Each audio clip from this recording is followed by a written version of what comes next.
मनमा एउटा आशा लिएर हरेक दिन बिहान उठेर काम गर्दैछु। हाम्रो नेपाली दिदी हुनुहुन्छ यहाँ चाहिँ। आफ्नो र आफूसँग जोडिएका यी नेपालीहरूको लाइफ राम्रो बनाउने प्रयास गर्दैछु। तर यति गर्दा गर्दै पनि खै किन हो भनेको जस्तो भएको छैन। मैले यो सिड्डु बनाउँदैछु।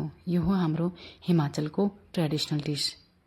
पिठोलाई फुलाएर अनि त्यसमा भित्र स्टफिङ भरेर गुलियो र नुनिलो खालको दुवै खालको बन्न जान्छ।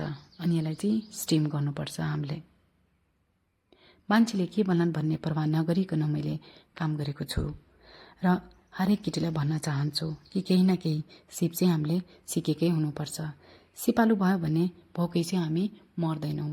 हामीले त्यही सिप बेचेर खान सक्छौँ र हामी फाइनेन्सियली स्टेबल भयो भने पनि हाम्रो घर परिवारमा पनि अलिकता इज्जत हुन्छ र अलि मुख खोल्न पनि पाइन्छ।